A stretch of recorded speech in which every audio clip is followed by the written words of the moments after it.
नमस्कार, बिहार न्यूज देख रहे हैं आप। मैं हूं सुमन राज। बख्तियारपुर में सरकारी अस्पताल के गेट के पास दो व्यक्ति द्वारा गाड़ी लगाए जाने के दौरान अस्पताल के गेट पर सुरक्षा में मौजूद गार्ड द्वारा मना करने पर वे उससे उलझ गए और उनके साथ दुर्व्यवहार करने लगे और हमला भी बोल दिया, जिसके बाद सुरक्षाकर्मी ने अस्पताल परिसर में भागकर अपनी जान बचाई। वहीं सुरक्षाकर्मियों के साथ हुए इस तरह के दुर्व्यवहार से आहत बख्तियारपुर सीएससी के स्वास्थ्य कर्मियों ने कार्य का बहिष्कार कर दिया और प्रशासन से सुरक्षा के साथ न्याय की गुहार लगाई है। क्या होना चाहिए? मामला है कि हमारे कुछ जो सुरक्षा कर्मी थे वो गेट पर काम कर रहे थे। इसी दरमियान कुछ अज्ञातवश जो था लड़के लोग आकर के उसको कहा कि हम गाड़ी लगाएंगे। हमारे सुरक्षा कर्मी ने कहा कि नहीं, गाड़ी लगाने का ऑर्डर नहीं है। इसी दरमियान उन्होंने धक्का मुक्की किया।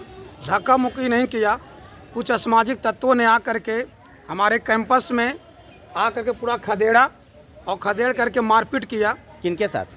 हमारे सुरक्षा कर्मियों के साथ में। और एम्बुलेंस था, एम्बुलेंस पर इन लोग ने लाठी डंडा से प्रहार किया है। हमारे जो चिकित्सा पदाधिकारी थे उन्होंने समझाया, उसके बाद उन लोग नहीं माना। तो ये तो बहुत शर्मिंदगी वाला बात है। हम लोग कैसे, हमारी जो पूरा हेल्थ डिपार्टमेंट में 90% है महिलाएं कार्य करती है, जो कि पूरा अपने आप को सुरक्षित महसूस कर रही है।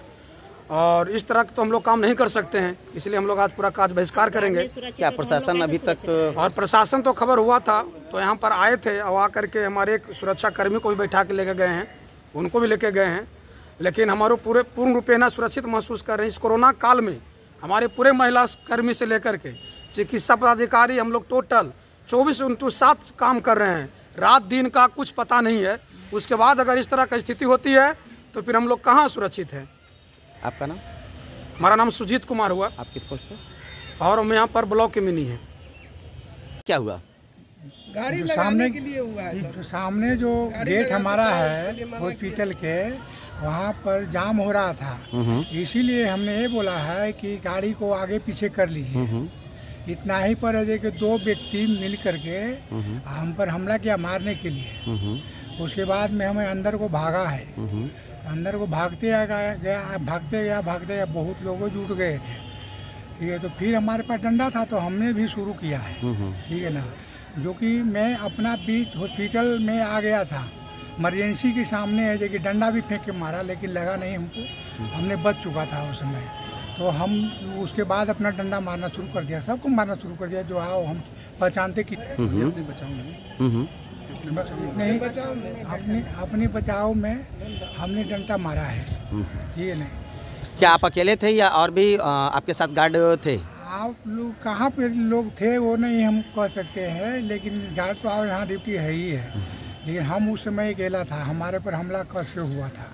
पूर्वी चंपारण के केसरिया प्रखंड क्षेत्र अंतर्गत बीआरसी भवन में आयोजित स्वच्छता अभियान को लेकर 9 जनवरी 2022 को होने वाले परीक्षा से संबंधित एक बैठक आहूत की गई, जिसकी अध्यक्षता प्रखंड शिक्षा पदाधिकारी बिंदा महतो ने की। वहीं उन्होंने बताया कि इस पखवाड़े को लेकर तालीमी मरकज और अन्य संस्थाओं के शिक्षकों की बैठक कर आवश्यक दिशा निर्देश भी दिए गए।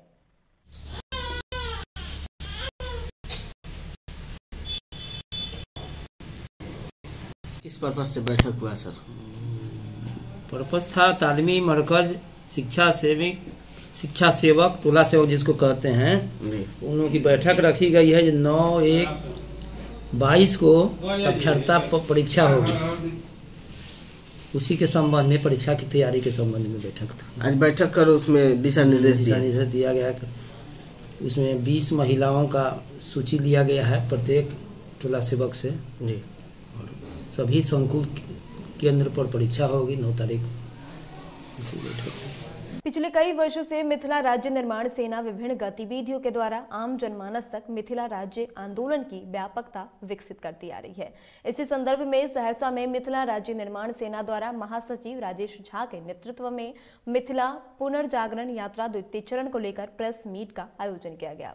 बताया गया कि यह पुनर्जागरण यात्रा 2 जनवरी को उग्रतारा स्थान से शुरू होकर 3 जनवरी को सिंहेश्वर स्थान मधेपुरा होते हुए 4 जनवरी को सुपौल जिले के बलुआ बाजार में रात्रि विश्राम के बाद झंझारपुर के लिए रवाना होगा। नमस्कार, ये प्रेस कॉन्फ्रेंस हम लोग मिथिला राज्य निर्माण सेना के बैनर के तले कर रहे हैं। जैसा कि आप देख रहे हैं, हमारा जो नारा है ले जान की दे जान, और हमारा जो उद्देश्य है वो उद्देश्य है मिथिला राज्य का निर्माण, बिहार से पृथक मिथिला राज्य का निर्माण।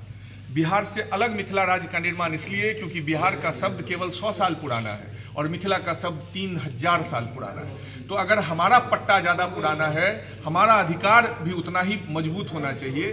बिहारी बनाकर जो एक फॉल्स आइडेंटिटी हम लोगों के ऊपर स्थापित कर दी गई है, उसको खत्म करने के लिए हम लोगों ने मिथिला पुनर्जागरण यात्रा की घोषणा की है। प्रथम चरण के बाद अब हम लोग द्वितीय चरण की शुरुआत 2 जनवरी से कर रहे हैं सहरसा से। 2 जनवरी को सहरसा, 3 को मधेपुरा, 4 को सुपौल और 5-6 को हम लोग रहेंगे झंझारपुर जिला में।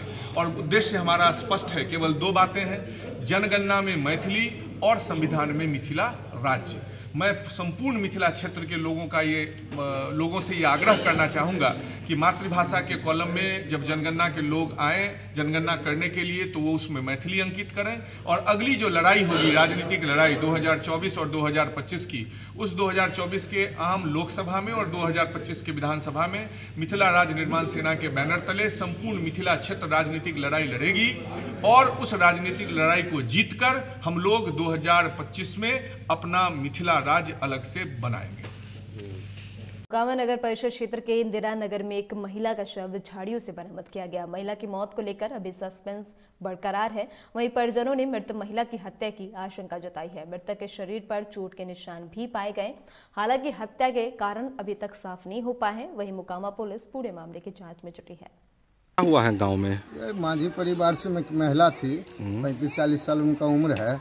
वो मैंने उनका हत्या हो गया है या जो भी, अभी तो जांच का विषय है। इंस्पेक्टर साहब आए थे, मोकामा अध्यक्ष महोदय, जांच पड़ताल करके उसके बाद पोस्टमार्टम में गया है। बॉडी कटा फटा था पैर हाथ में, उससे अनुमान लगाते हैं कि मान लीजिए इनकी हत्या की गई है या जो भी है। अभी तो जाँच है, का विषय है, गया है पोस्टमार्टम में।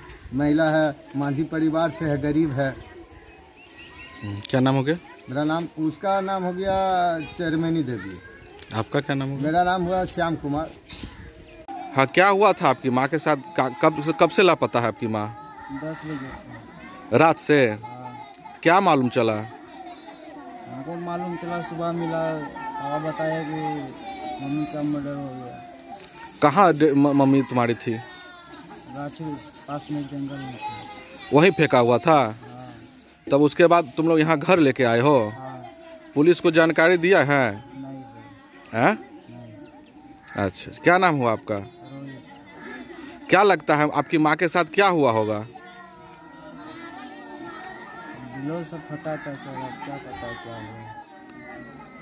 हुआ। मार के फेंक दिया गया आपको माँ को? हाँ? पूर्वी चंपारण में केसरिया प्रखंड के इतिहास में पहली बार अल्पसंख्यक समुदाय के आलिया प्रवीण केसरिया के प्रखंड प्रमुख पर विराजमान हुए हैं, जबकि मधु सिंह उप प्रमुख पद पर नवनिर्वाचित हुई। इसका चुनाव चकिया अनुमंडल पदाधिकारी के समक्ष हुआ था। वहीं इसको लेकर प्रमुख के समर्थकों में काफी हर्ष व्याप्त है। खुशी पे लोग गाजीबाजी पर थिरकते नजर आए।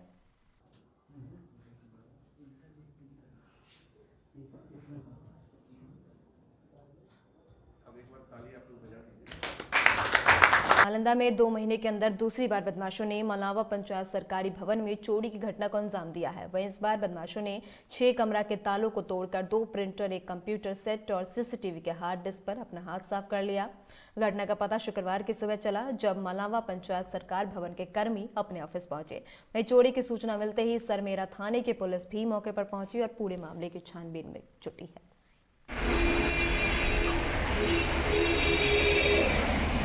और इसी के साथ इस बुलेटिन में इतना ही। तमाम अपडेट्स के लिए बने रहे बिहार न्यूज के साथ। नमस्कार।